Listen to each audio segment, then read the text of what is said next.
Why dip it up when you can dive right in? Why let things simmer when you can cook up a storm? Why live life in half measures when you can live it to the brim?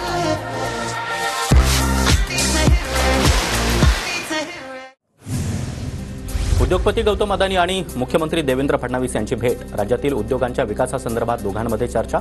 सुमारे 1.5 तास फडणवीस आणि अदानी यांच्यामध्ये चर्चा. 50 ते 60 वर्षांमध्ये पवारांची पहिल्यांदाच राजकीय हत्या झाली. राजकीय हत्या झाल्यामुळे पवार मार्कडवाडीमध्ये आले, सदाभाऊ खोत यांचा टोला. खळं लुटणारा गावात आला. सदाभाऊ खोतांचा नाव न घेता पवारांवर निशाणा. तर इंडियातला मोठा चोर राहुल बाबा पण मार्कडवाडीमध्ये येणार. खोतांकडून राहुल गांधींचा चोर असा उल्लेख. देवभाऊ वस्तात तर बारामतीचा पैलवान नाही भोपळा. फडणवीसांचं कौतुक करताना सदाभाऊ खोत यांची शरद पवार यांच्यावर जोरदार टीका. रणजितसिंह मोहिते पाटील मार्कडवाडीचा मास्टर माइंड. खोटा नरेटिव्ह सेट करण्यामध्ये आला. माजी आमदार राम सातपुते यांचा आरोप. मोहितेंचे विरोधक म्हणून उत्तम जानकरांना मतं मिळायची. गावानं काय मोहितेंच्या विरोधकांना मतदान केलंय, सातपुते समर्थकांची माहिती. राज्यातील अनेक गावं मार्कडवाडीप्रमाणे पुढे येत आहेत. सुप्रीम कोर्टामध्ये याचिका दाखल करण्यासंदर्भात चर्चा सुरू आहे. ईव्हीएमबाबत बाळासाहेब थोरात यांची माहिती. मंत्रिमंडळाचा विस्तार 14 डिसेंबरला होण्याची शक्यता. शिवसेना राष्ट्रवादीच्या मंत्र्यांची नावं दिल्लीत पोहोचली, तर भाजपच्या संभाव्य मंत्र्यांची नावं संसदीय बोर्डापुढे सादर. सूत्रांची माहिती. संभाव्य मंत्रिमंडळामध्ये शिंदे गटाच्या 11 नेत्यांची नावं. उदय सामंत, तानाजी सावंत, त्याचबरोबर दादा भुसे, शंभूराज देसाई, गुलाबराव पाटील, भरत गोगावले यांच्यासह अजून 5 जणांच्या नावांचा समावेश असल्याची सूत्रांची माहिती. संभाव्य मंत्रिमंडळामध्ये राष्ट्रवादीच्या आदिती तटकरे, हसन मुश्रीफ, छगन भुजबळ, त्याचबरोबर धनंजय मुंडे यांच्यासह अनिल पाटील, दत्तामामा भरणे आणि धर्माराव बाबा अत्राम यांच्या नावांचा समावेश. सूत्रांची माहिती. शरद पवार आणि अरविंद केजरीवाल यांच्यामध्ये आज सायंकाळी बैठक होणार. ममता बॅनर्जी यांच्याकडे इंडिया आघाडीची कमान देण्याबाबत चर्चा होण्याची शक्यता. सूत्रांची माहिती. शरद पवारांच्या दिल्लीतील निवासस्थानी पराभूत उमेदवारांची बैठक पार पडली. थोरातांसह पुण्यातील महाविकास आघाडीच्या पराभूत उमेदवारांची बैठक. शरद पवारांच्या दिल्लीतील घरी ईव्हीएम संदर्भात आज रात्री महत्त्वपूर्ण बैठक होणार. अरविंद केजरीवाल त्याचबरोबर अभिषेक मनु सिंघवी यांच्या उपस्थितीमध्ये बैठक होणार. सूत्रांची माहिती. ईव्हीएमबाबत शंका असणारे सर्वजण लढत आहेत, तर ईव्हीएमबाबत पवार, ठाकरे, राहुल गांधींनी एकत्र भूमिका घ्यायची ठरवली आहे. संजय राऊतांचं वक्तव्य. नाशिकमध्ये ईव्हीएम विरोधात अखिल भारतीय महानुभाव परिषद आणि वारकरी पंथ आक्रमक. 13 तारखेला ईव्हीएम विरोधात भव्य मोर्चा काढणार. बस चालक संजय मोरेकडे अवजड वाहन चालवण्याचा परवाना नाही. पोलिसांनी वाहन ताब्यात परवाना घेतलाय, तर संजय मोरेला कामावर ठेवताना निकष पाळले का, पोलीस तपासणार. बेस्टच्या काही अधिकारी आणि कंत्राटदारांची चौकशी होण्याची शक्यता. बेस्ट प्रशासनाशी बोलून पोलीस पडताळणी करणार. चालकाला बस चालवण्याचा कोणताही अनुभव नव्हता. कुर्ला बस अपघातातील चालकानं पहिल्यांदाच बस चालवल्याची धक्कादायक माहिती समोर. कंत्राटी चालक म्हणून संजय मोरे 1 डिसेंबरला कामावर रुजू. बसमध्ये कोणताही तांत्रिक बिघाड नव्हता. चालकानं मद्यपानही केलं नव्हतं. चालकाचं बसवरील नियंत्रण सुटल्यानं अपघात. चालकाला मोठ्या गाड्या चालवण्याचा अनुभव नव्हता. पोलिसांची माहिती.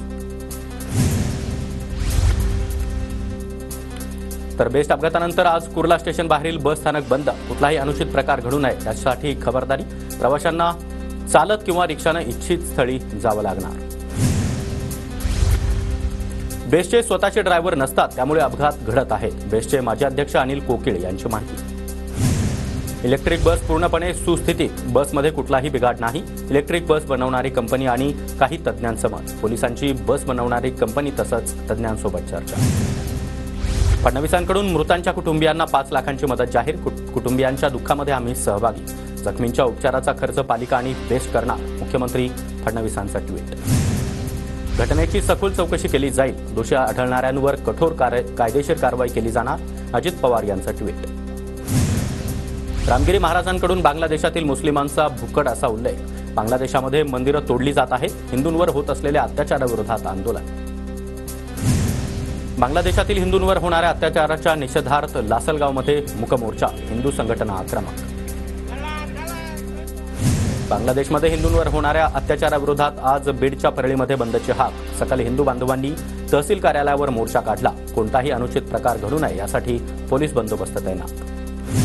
संभाजीनगरमध्ये हिंदू जनजागरण समितीतर्फे धरणं आंदोलन. बांगलादेशामध्ये हिंदूंवर सुरू असलेल्या अत्याचाराच्या विरोधात आंदोलन. आंदोलनाच्या ठिकाणी पोलिसांचा मोठा बंदोबस्त. अहिल्यानगरच्या संगमनेरमध्ये बांगलादेशातील हिंदूंवरील अत्याचाराविरोधात काँग्रेस आक्रमक. संगमनेर प्रांताधिकाऱ्यांना निवेदन देत भारत सरकारनं तातडीनं लक्ष घालण्याची जयश्री थोरात यांची मागणी. नंदुरबारमध्ये बांगलादेशात हिंदूंवर सुरू असलेल्या अत्याचाराच्या विरोधात आंदोलन. संत महंतांच्या उपस्थितीमध्ये मूक मोर्चाचं आयोजन. बांगलादेशमध्ये हिंदूंवर होणाऱ्या अन्यायाविरोधात सिंधुदुर्गातील ओरोस इथं न्याय मोर्चा. सकल हिंदू समाजाकडून मोर्चाचं आयोजन. नितेश राणे, निलेश राणे मोर्चामध्ये सहभागी. कल्याणच्या दुर्गाडी किल्ल्यावर मंदिरच आहे, मशीद नाही. कल्याण कोर्टानं मंदिराबाबत आदेश काढले. दुर्गाडी किल्ल्यावर मंदिर की मशीद यावरील सुनावणीवरून कोर्टाचा आदेश. लातूरमधील शेतकऱ्यांना मिळालेल्या नोटीस आम्ही दिलेल्या नाहीत. महाराष्ट्र वक्फ बोर्डाचं स्पष्टीकरण. तर वक्फ ट्रिब्युनल कोर्टामध्ये जागेबाबत दावा केल्यानंतर नोटीस जारी झाल्याची चेअरमन समीर काझी यांची माहिती.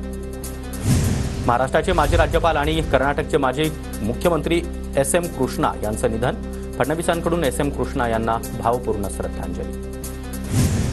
मागच्या दोन्ही सरकारमध्ये मंत्री राहिलेल्या संजय बनसोडे यांना पुन्हा मंत्रिमंडळामध्ये संधी मिळण्याची आशा.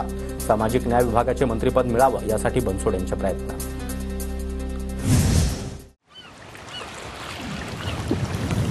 Why dip your toe when you can dive right in?